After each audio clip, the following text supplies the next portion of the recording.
Welcome. All right, we got another great panel here for our zkVerify hackathon. So we've got three builders here with me today. We're going to go through an introduction, and then we're going to talk about how we got to where we're at. So kind of some experience, the different projects, what the builders here are looking for from the prizes as a sponsorship of the hackathon, an outlook on what's going to happen in zk over the next few years. There's a lot of opinions regarding that. So I'll jump right into it. I'm Rolf Versluis, growth lead for zkVerify.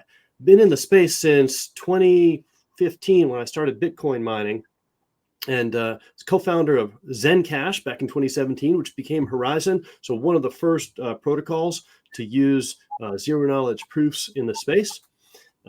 Continued along with that, and now that Horizen has not only the original still proof of work, but we have a bridge, so a validity bridge. We have an EVM, and we're going to go through a large upgrade on Horizen to make it built on Substrate and integrate all sorts of zk proof verifications. So the exciting thing that we've got, though, before that is zkVerify, and I'll talk about zkVerify in a little bit. Sean, can you give us an introduction? For sure. Thank you once again for having me. My name is Sean, and I'm the co-founder of Hyperbridge. A little bit of my background, I got my start working in the crypto space on Ethereum, actually, on the core Ethereum protocol at Parity Tech alongside Gav and the early Ethereum OGs. As many of you know, Parity eventually transitioned away from the Ethereum project and started working on Polkadot. That was also a project that I contributed to. But I left Parity in 2021 to basically explore the application space of the Polkadot blockchain. And that's where I joined Composable to lead research and development into an IBC bridge that connected Polkadot and Cosmos. But these days, I'm working on Hyperbridge, which is more or less a trustless, verifiable multi-chain bridge that's going to connect not just EVM chains, but really any blockchain, so substrate chains included, as well as the newer move chains and the newer blockchain models. So it's really great to be here, and looking forward to a very productive discussion. Great to have you here, Sean. Awesome. Got Joshua Peng, co-founder of zkPass. Been in the zk space for a little while. Josh, can you give us a background of how you got to where you're at and what you're up to now? And then we'll talk about the project in the next round. Sure. It's great to have this chance to talk about me and zkPass. And so basically, my background is I got into crypto since 2016, and I came from an engineering background. So I finished a PhD about 10 years ago. So worked as a senior engineer for about 4 years. Got into the space with my first startup, which was we were doing security token offering back in 2018-ish. That was my first startups. So we were trying to tokenize in real assets, which is RWA at the moment. So that was just so early. And then we started zkPass about almost 3 years ago. The reason the initiative was we trying to say, okay, so we are trying to use the zk as a tool for a privacy preserving. So we have been, working on projects with a lot of user cases. I think it's kind of exciting for the community to know how to use zkTLS or zkPass to do some of the applications. Yeah. Thanks, Joshua. Yeah, I think zkTLS is really exciting, and it's one of those things that's going to let zero knowledge proofs bridge from Web 2 to Web 3 and then back to Web 2. So there's a lot to be done there. Zane, can you give us a background, how you got to where you're at? And yeah. Excited to be here, and thank you, Rolf, for setting all of this up. I also have an engineering background. I have degrees in computer science and electrical engineering from Cornell, and I went through various startups, one of which helped to take public.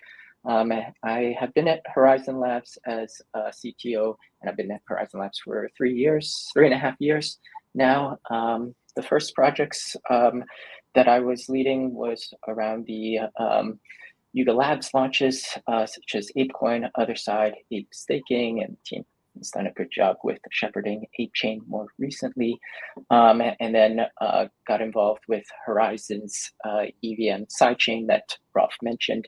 And right now I'm focused on zkVerify, which is this modular proof verification layer solely focused on verifying proofs at scale.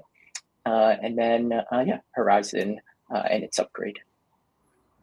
Thanks, Zane. Appreciate it. Yeah, there's a lot of stuff that Horizen Labs does. That's for sure. Gosh, I kind of forgot to talk about my background. Sometimes I kind of drift off into different directions.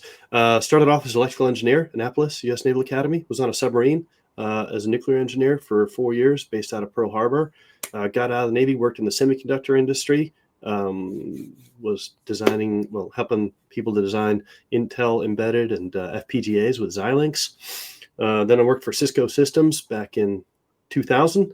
Caught the whole wave of voice over IP conversion. Started my own business in 2002. Grew that to 2015. We sold it to private equity when we had 60 employees, and that gave me some chance to look around for the next fast developing technology that was going to go, and that was Bitcoin and cryptocurrency. Okay, zkVerify.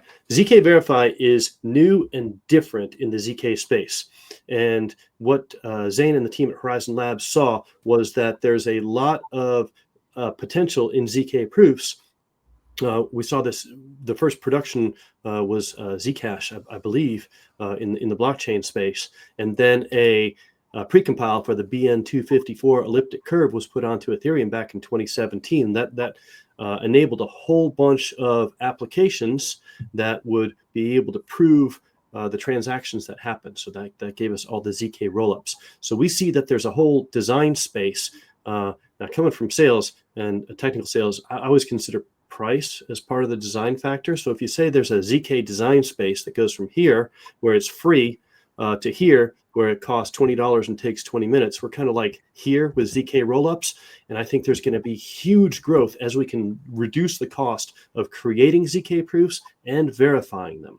And part of having a ZK prove that something is true or do selective disclosure is not only to create the proof, but to verify it. So zkVerify verifies all sorts of new technology ZK proofs. And these have fancy names like Plonk or Starkey or Plonky2, or they're conducted with Starks and FRIs. And like any other industry, you get into it deep. There's all sorts of crazy names and specific things. But basically, we're trying to crack open the design space for fast, low-cost ZK proofs by having a public, decentralized, verified place to verify the proofs. And that's zkVerify. That's why we're having the hackathon now.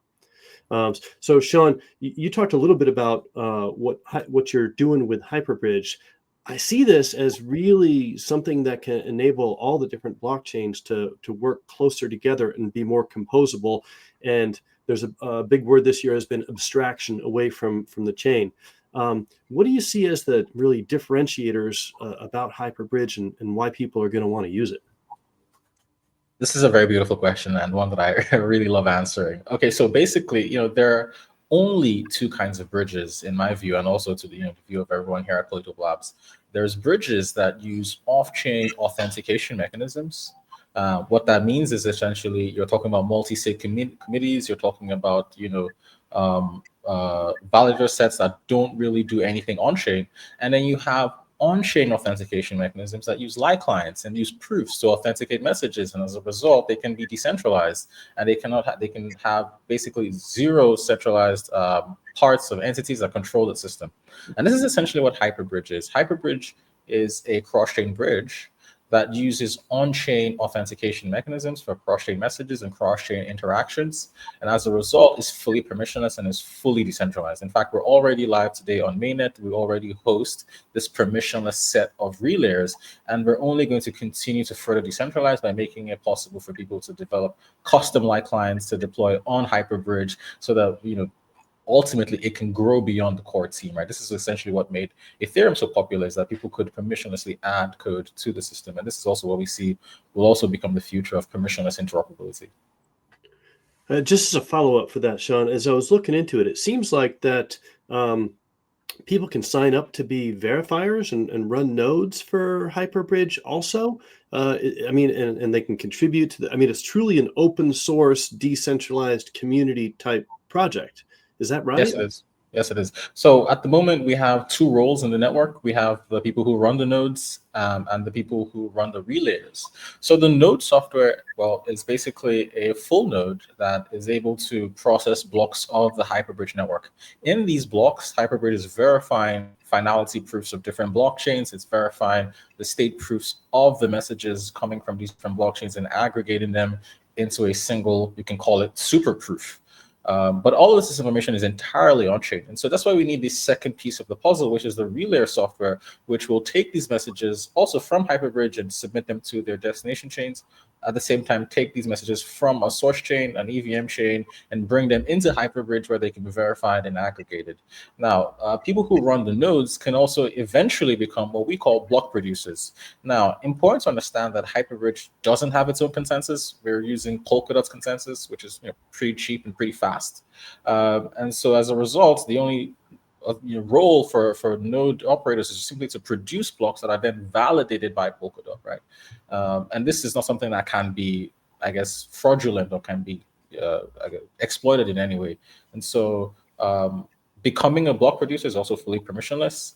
We will have a protocol that we roll out next year, which will simply look at the active set of relayers and simply elect them into becoming block producers. So you don't even have to stake. Staking doesn't make you eligible. Like, it's a fully permissionless system. As long as you contribute to the system, you also get rewards out of the system. Nice. Well, I can tell you're going to be really popular at the next Polkadot Decoded conference because you enable all sorts of things to come in and out of the Polkadot ecosystem. So Joshua, I got some questions for you about zkPass. So there's so many different things that can be done. There's so many different use cases on your website and documentation, and you can integrate with any EVM, with Solana, and with the Ton network. So it seems like there's a lot of different things that the zkPass protocol can do. What I wanted to ask you first was, what do you see as the most popular or the most immediate use case for zkPass? When you talk to people, what do they really want to use it for first?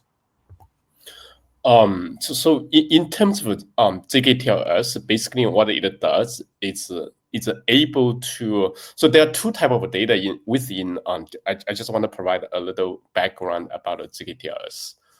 So there are two types of data on the internet in the Web2 space. The first one would be like public data, right? So that's the chaining, and you can see chaining doing like Oracle.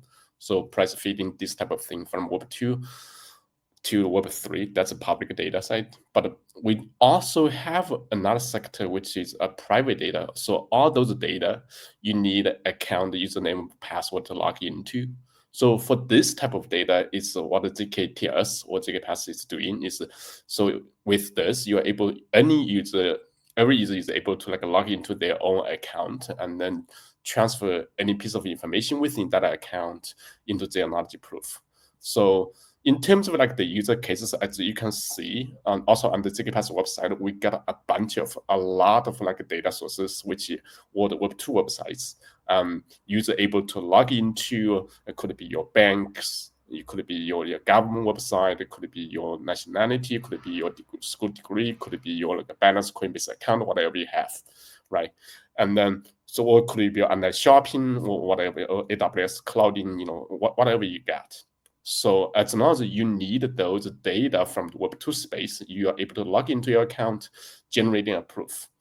So that's basically how it works. As you can see, the application of the zkTLS will be really broad, right? As the first low-hanging fruit would be, okay, we have a lot of projects they are able to generate a proof to show just a proof of humanity side. Just show you are not a robots. If you want to claim your air jobs, you want to prove you're not a robots to claim all these type of things. So this basically every project needs that at the moment, right? So in the Web3 space, that's the first low hanging fruit. Would it be okay?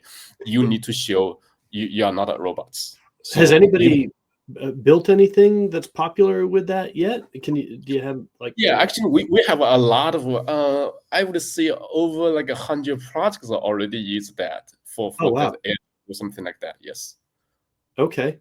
Just simple resistance type of applications. It's really easy. It takes only about maybe 5 minutes. Let's say if your project wants to do like a token launch or something like that, right? You just use the zkPass. Okay, it's able to filter a lot of robots for you. So it's That's much, useful. yeah. So you could just ask your user community to generate a proof out of Coinbase or Binance, just to show okay you are a real human. That's it. With Okay. zero knowledge. Yeah. Okay, so the combination of zero knowledge proofs and is it multi-party computation as well gives you the ability to share just a certain small amount. So I could log into my Coinbase account and demonstrate that I own Zen, because everybody should own Zen, Yeah. and then I could be part of the community and do those types of things. Is that right? Yes, exactly. So this would be called, okay, you're leveraging Web2 those identity related or finance related profile and just to verify, okay, you are somebody in the Web3 space and in the way of zk. So that's privacy preserving, and also you show your icon. That's it. Okay, so I think there's a ton of use cases for that, whether you've gone to a particular learning institution or you're employed by a certain company, you're a citizen of a specific state. So okay, that sounds really useful. Yeah, so this is kind of like one largest low-hanging fruit of the user cases. Basically, every project probably needs that. And then we are also able to see, okay, a lot of projects are working with us. That's number one. Number two is from, the value of those Web2 data. You don't want to, shifting those garbage to the Web3, right, out of your account. So the question would be, okay, which type of assets from your account or which type of like information out of your account is valuable? I would say maybe finance related. Thank you. So we are working with some like Web3 DeFi lending protocol, like a credit history type of thing. They want to leverage Web2 data, Web2 credit score, or Web2 kind of like a lending or like a bank deposit or whatever information, just as a segmentation to segment the users, finance status for the DeFi protocol or for their lendings, just building that finance related profile for the Web3 like DeFi related protocols. I think there's going to be a lot of use for that. Appreciate you explaining it. That's awesome. Yeah. So I do see we have a question that popped up from our live stream feed. We're not going to answer that yet because we already have this planned in our rotation to talk about how the prize is being done. I want to shift over to Zane. And so Zane, you were just at DevCon, you gave a presentation at ZK Accelerate on zkVerify. And so Horizen Labs, as one of the sponsors for the zkVerify hackathon, has a few prizes around privacy. But could you explain a little bit more around the idea behind zkVerify, and we'll get into the design for the prizes in the next round of discussion. Yeah, of course. Yes, and DevCon was amazing. I'm glad that I was there to experience it. I'm sure a lot of folks were there as well, so I'm glad you brought it up. I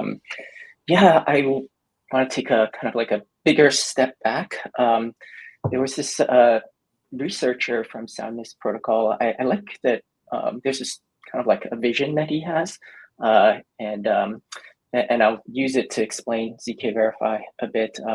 He has this concept that he calls continuous proofs. So he believes in the near future that there'll be proofs continuously generated all the time with every second, just like how data is exploding and there's just so much data created with every second of the day. He believes that proofs will be continuously generated. And I think that is definitely the case given all the upcoming use cases for privacy, like you mentioned, and scalability. And so for us at Horizen Labs, we do believe in that near future. And we're targeting specifically in the proof value chain, Rolf, you mentioned like the creation of proofs, and then there's also aggregation, but we're solely focused on verification so that we can lower the barrier for developers to integrate privacy into their apps.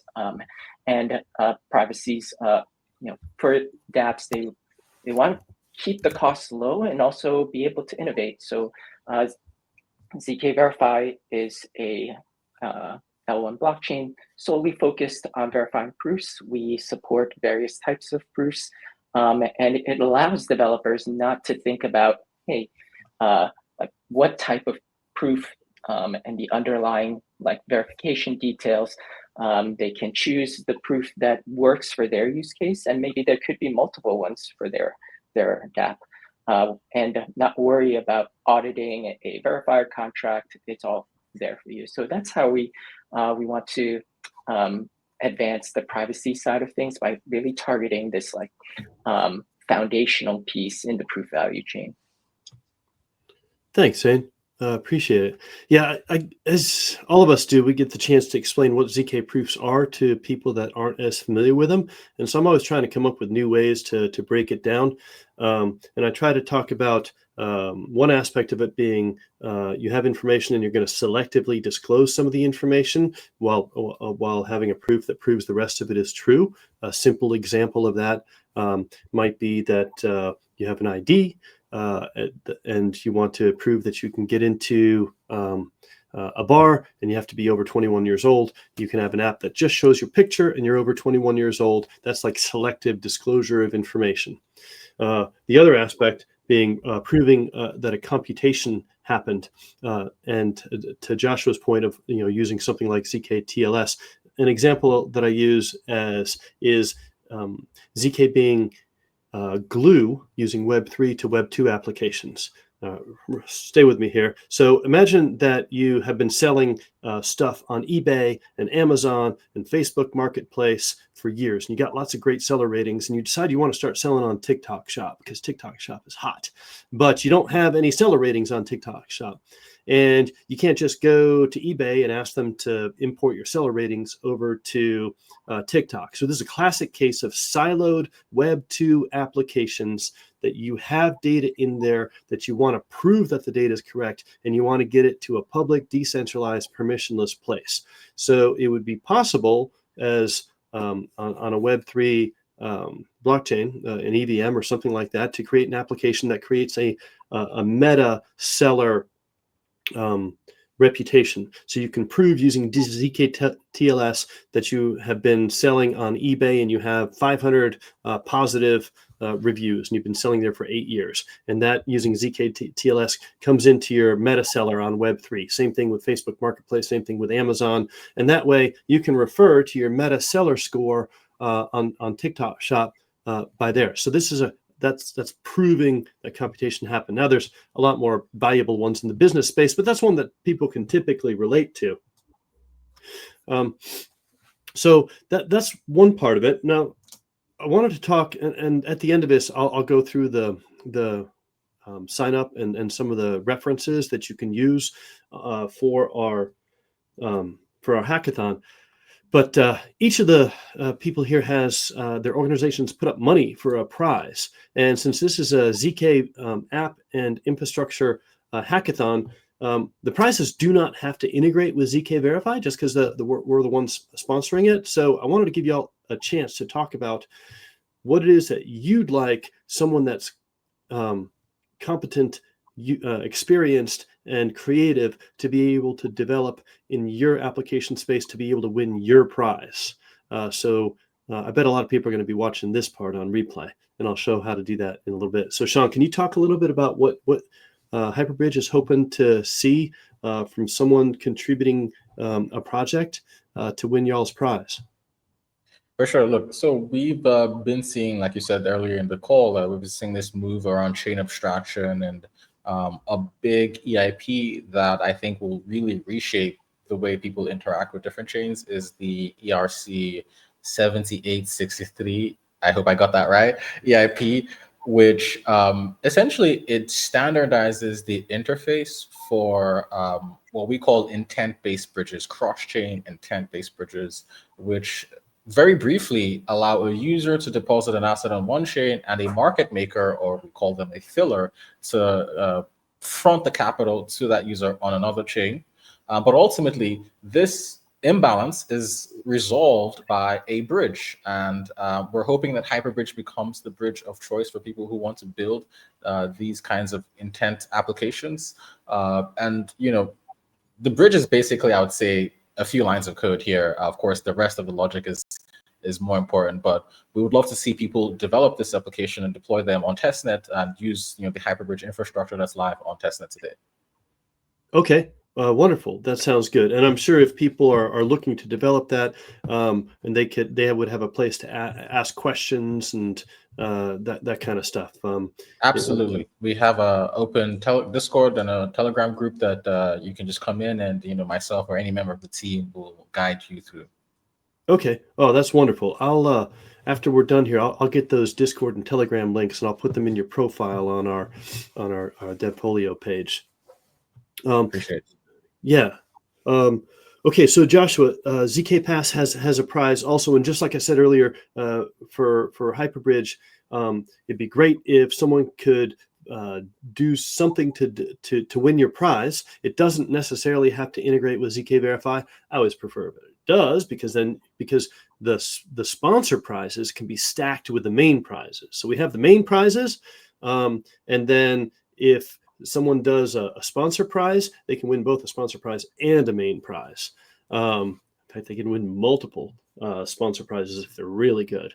But anyway, we do have a question. And so a cool thing about this thing is we can actually show questions here. So I'm going to show this question that we got from x.com, which is specifically for you, Joshua.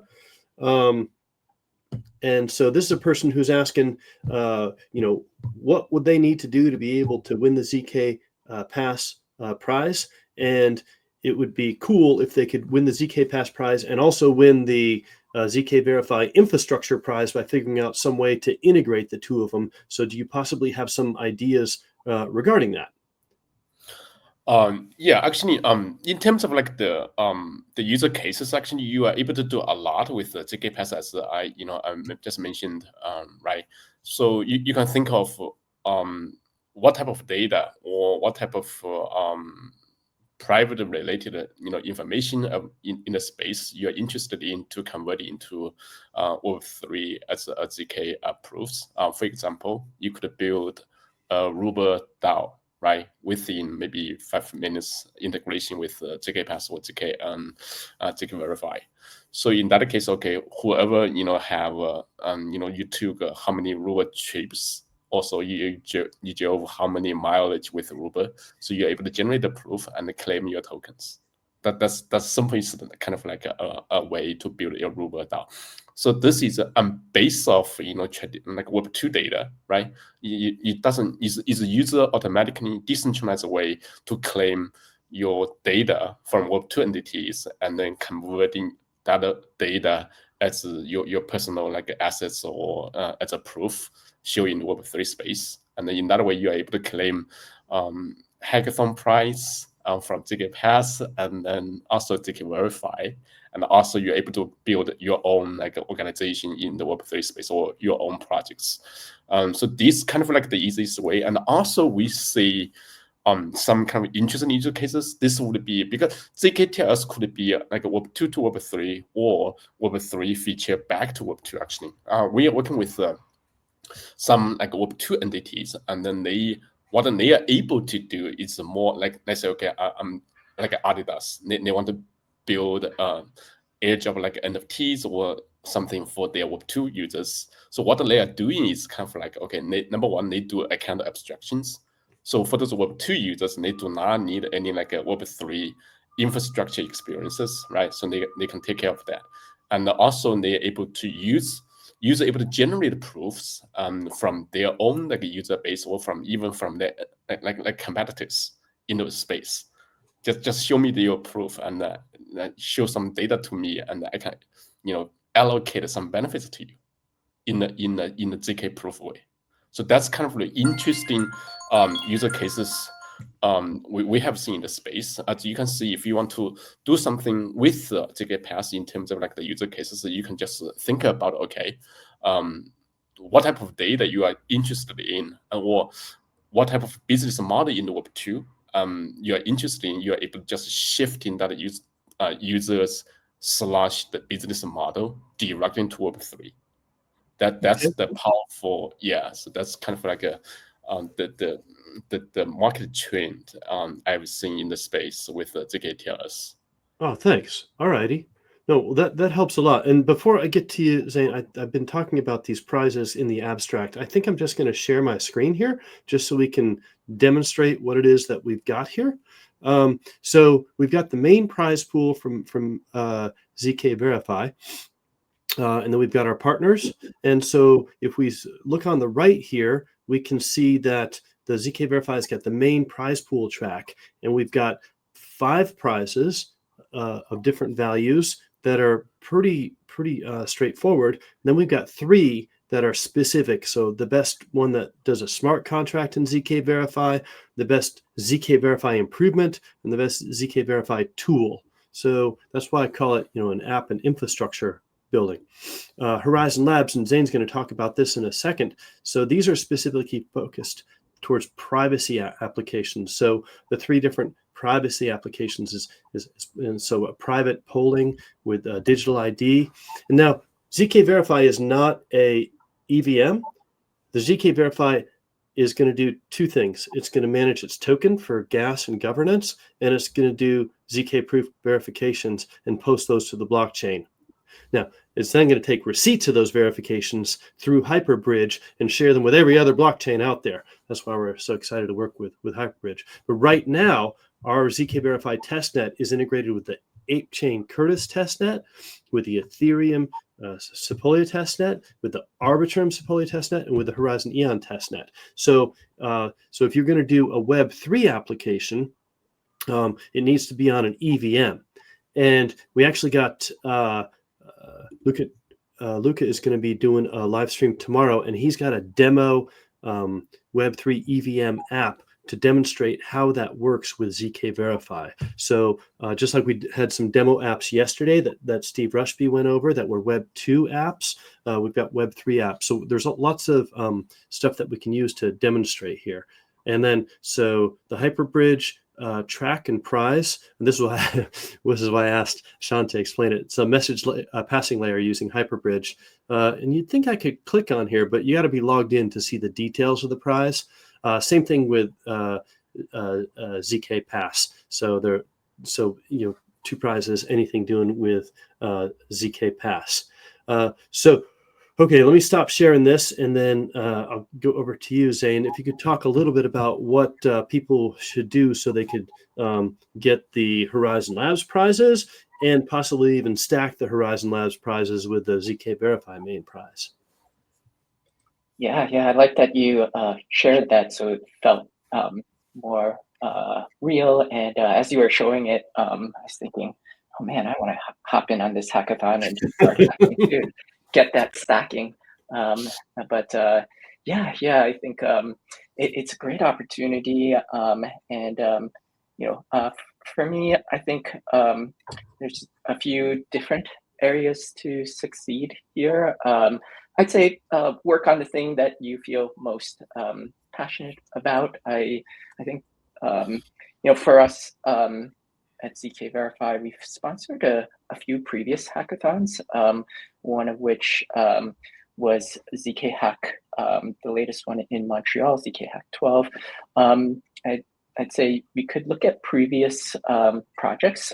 When the winner of that bounty, they did a Web 2 app, a Telegram app, and Telegram's considered really like a crypto adjacent Web 2 app, where they were the project was called zgate, and they were doing gated access to a Telegram channel, and they created a zero proof to show proof of assets, and then they verified it on zkVerify. They didn't have like any smart contracts or any on-chain presence, but it was an interesting use of it. I like those interesting, innovative use cases that have real world applications. So that be something that's really appealing. And another is usability, where maybe proofs are being used underneath the hood, but doesn't really change anything in terms of usability, or maybe it enhances it. So I would encourage folks to look at previous hackathons, get inspired, and do something that they really enjoy. Thanks, Zane. Appreciate it. Yeah, I mean, so what we're trying to accomplish, and a lot of people are trying to accomplish, is that in the Web3 space is you want people to use your stuff. You want people to use your protocol, because in a lot of cases, there's a small fee charged to use the protocol. So the more people that you can get using your protocol, the better off it's going to be, and the better off everybody else is going to be. So in looking at the ZK space right now, there's a lot of ZK proofs being generated and used for ZK rollups. But like I said earlier, there's so many other applications that can be done. And so from a standpoint of what the zkVerify team is looking for people to make prizes, certainly interesting use cases. However, we also not only want to have interesting use cases, we want to have a feeder path to be able to take these interesting use cases and develop into full-fledged applications, whether that's through grant programs or other types of things after we go to mainnet in February. And after we go to mainnet, of course, we're going to have our zkVerify token available for grants. And so within that, so it's great that you create an application, but think about how are you going to get people to use that application? So, for example, and Steve talked about this yesterday, where he went through the ZK Mastermind. Mastermind is a very straightforward game, but how would you get people to use the game more? Well, you could get people to use the game more by building a leaderboard for it, and then having a daily and weekly leaderboard so people can compete against each other. You might even be able to get people to use it more if not only do you have a leaderboard, but then you give people the ability to wager whatever token they want on it. But I could say, well, I'm going to play this round of Mastermind, and I feel lucky, and I'm gonna wager 10 of my zkVerify tokens. And if I get it done in 3, maybe I'll get 100 of them back. If I get it done in 10, maybe I only get like a little bit back. But so not only the technical creativity of the application, which is cool because we want developers developing with our protocol, just like all of us here, but think about how you can get users to use it. What type of gamification or usefulness? And one of the things I learned working at Cisco Systems is we had a saying, price is always part of the design factor. So sure, you can have really nice technical things, but if it's at a price that's too high, it's not going to work. People aren't going to use it. Like that ZK Mastermind game that runs on zkVerify right now, when we go to mainnet, I expect that every time that you send a proof that you solved it properly, it's going to be maybe a couple pennies, maybe less. So it costs very, very little. In the way it was originally set up, it was set up to verify on Ethereum. You send a proof to Ethereum now, it's going to cost you like $5 to verify it. So so keep in mind usability, getting people to use it. And sometimes the other thing we had a saying was, okay, we might be selling it at a lower price, but we're going to make it up in volume. If we can get like tons of people using ZK proofs and using zkVerify, just like I know Sean wants tons of people to use Hyperbridge, Joshua wants tons of people to use zkPass. That in itself makes it a success. And then the more people you can get interested in your protocol, because one of the things people asked me in the early days of Horizen, they're like, what's your biggest competitor to Horizen? I'm like, in a blue ocean space like this, nobody really has competitors. Everybody's designing in different directions. The biggest problem is that nobody cares that you exist. And with so many different projects out there, some doing similar things, some doing very different things, getting people to care that you exist and then getting people to take the action to actually use your protocol is a big first step. That's why this is such a tough space. So I do have a lot more questions, but I wanted to make sure I gave each of y'all a chance to make a point that I might not have asked you a question about. So Sean, I'm going to go to you, and I'd like you to just talk about something that's top of mind, or that's interesting, or that you haven't had a chance to cover yet. Yeah, I mean, I would love to talk a bit about our decentralization plans for Hyperbridge. Of course, naturally, this includes a token. At the moment, Hyperbridge is a bit centralized. We run the consensus relay for Hyperbridge, and this is to say the piece of software that's responsible for exchanging consensus proofs with other networks. Particularly, like you just discussed, on Ethereum, where it's particularly expensive to verify any kinds of proof on Ethereum. And so this is why this has to be centralized, and so because someone has to pay for this.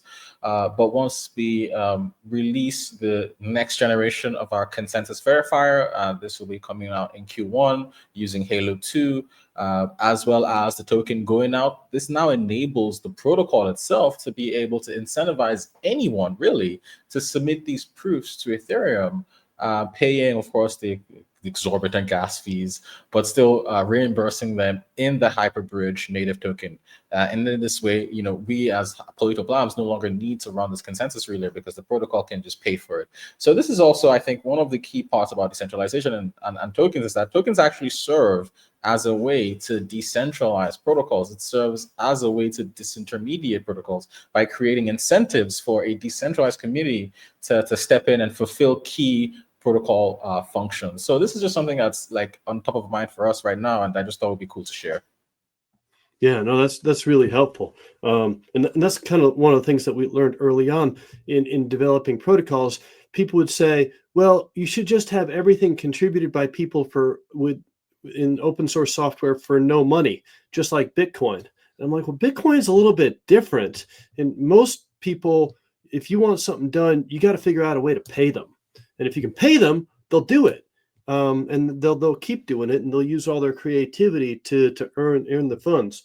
One of the books I always recommend to people in this space is Chris Dixon's book on Read, Write, Own. And he talks about all the different ways of how the current way that cryptocurrency and Web3 and blockchain done really allows people to build something where they own it in one way or another, or they own a piece of it through owning tokens, and they're able to get the rewards of their hard work. And that's one of the reasons I really like being in this space, because if I'm going to work hard, I'd like to kind of see the rewards of that.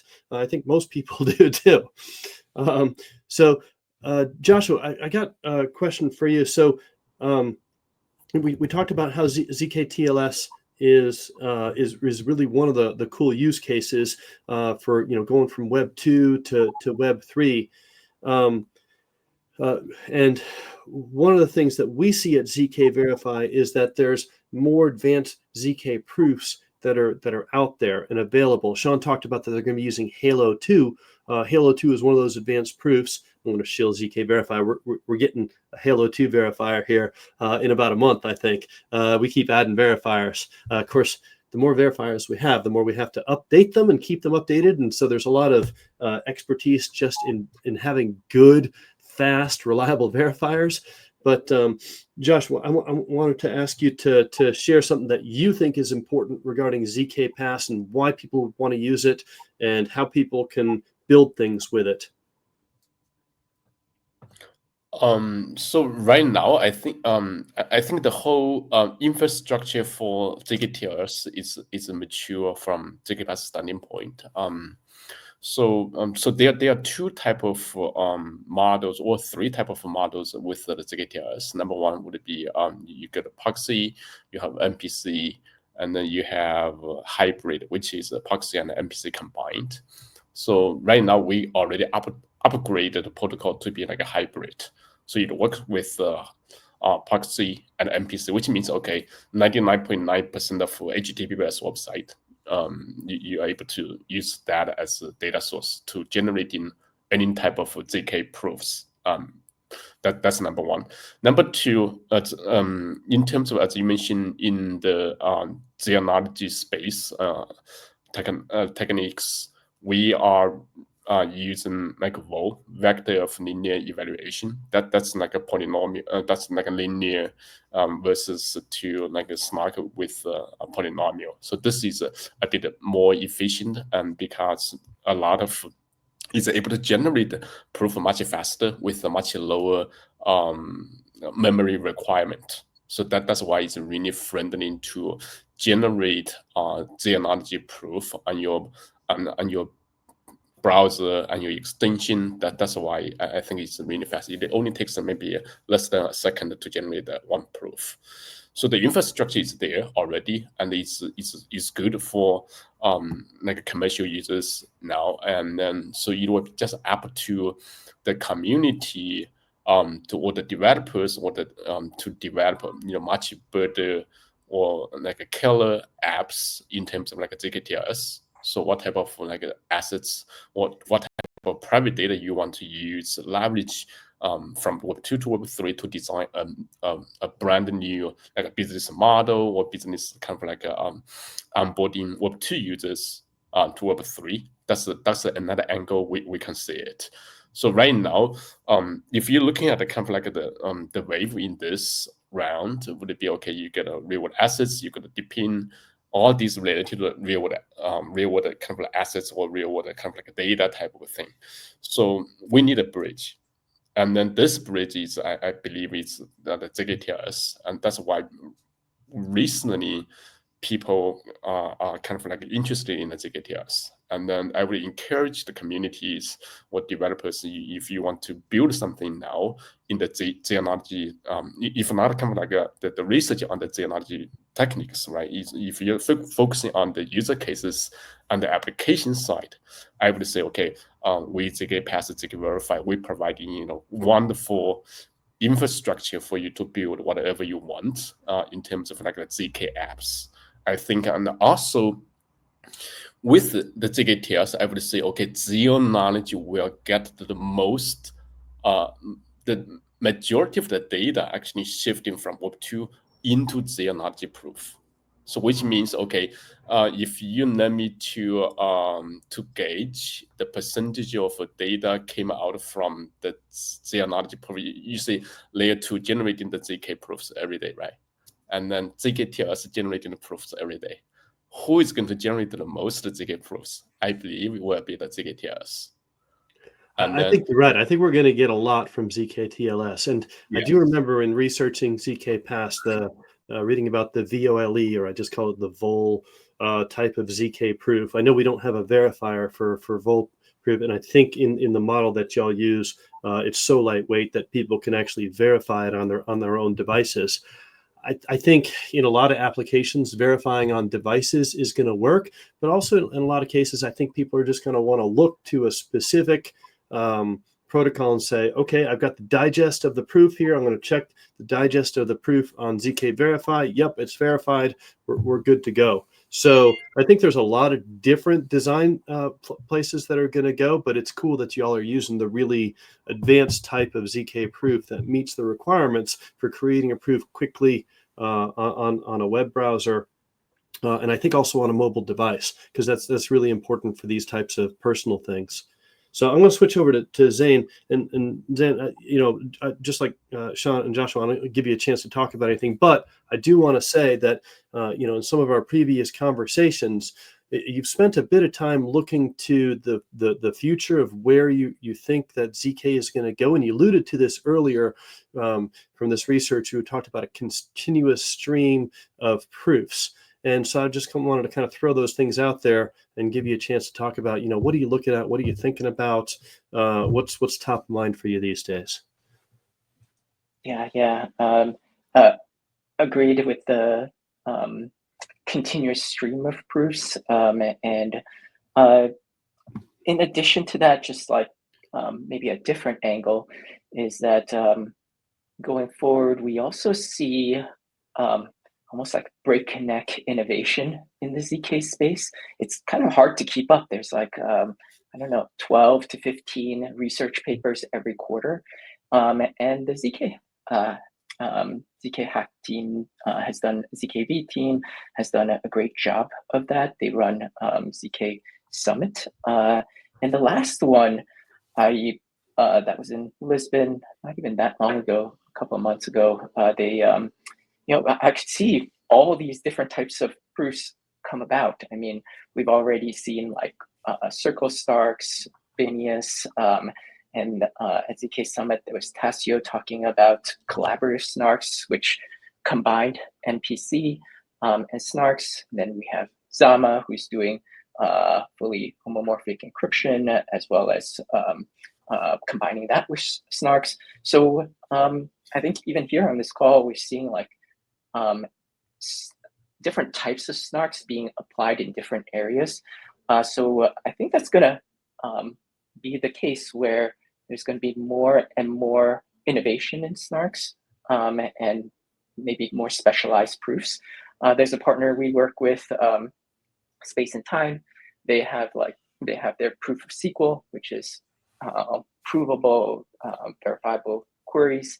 And so I could see apps using proofs, various types of proofs in the course of actions within their app. So it might not be just one proof doing a specific thing for the entire app, but it could be specialized across the apps. And I think zkVerify is very well positioned for that future of innovation, and we're really helping to make sure that innovation continues at its pace, and we don't want developers to have to worry about like, hey, wow, there's yet another proof that they want to incorporate, but then they have to write a verifier or do extra work that's not within their expertise. We'd like them to think more like, hey, not worry about like certain curves, just say, hey, maybe I want to go with something super simple like Roth16, or I'm good using some database queries or some index data that we want to query, and show that, hey, that is actually untampered.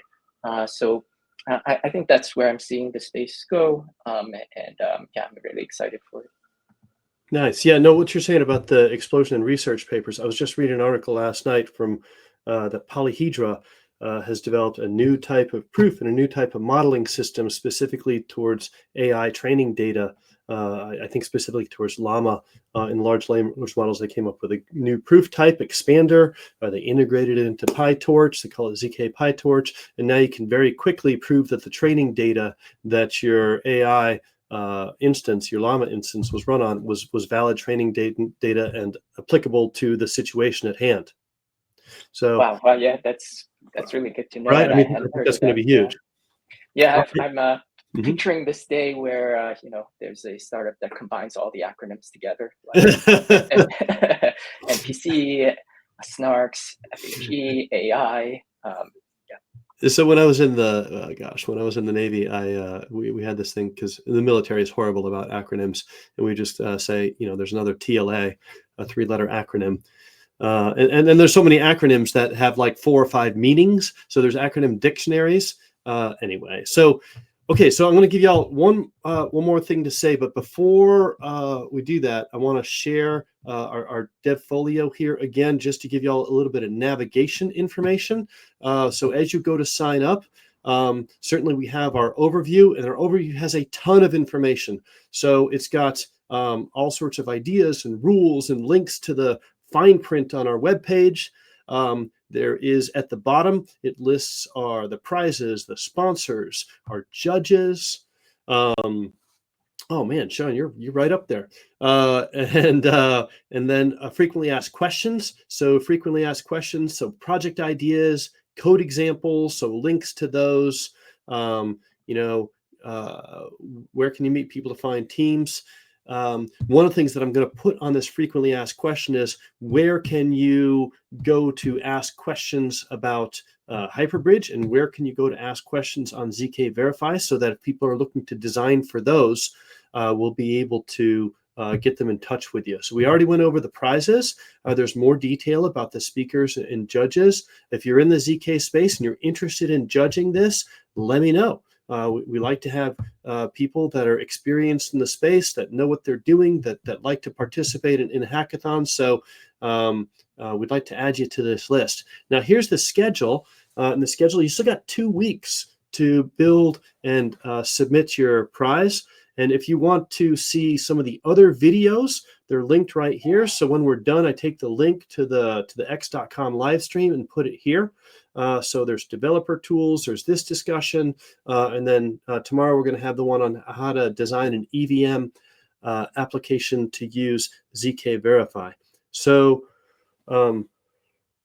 that's the big picture here, and I'm going to ask y'all very briefly to say what's the best way to follow up and get in touch with your prize. What are you looking for people to do? Sean, I know that you want people to participate, and you would that you want people to buy your token, but there's probably a few other things that you want people to do. So I'll give you guys just 20, 30 seconds to talk about what you want people to take away from this. So I would quickly say that everyone should run a relayer. This is one of the beautiful things about Hyperbridge, is that you can participate in the relayer network. You don't have to have the token. You don't have to stake anything. You don't have to give us your name to whitelist you somewhere. It's fully permissionless. And you can already start relaying. And if you also try out the applications on our applications page, you'll also see these messages eventually find their way to your relayer as well. Now, if you're interested in developing applications on top of Hyperbridge, you can always jump in our Telegram. You can always jump in on our Discord. A few people have already done so, and we're already providing support for them.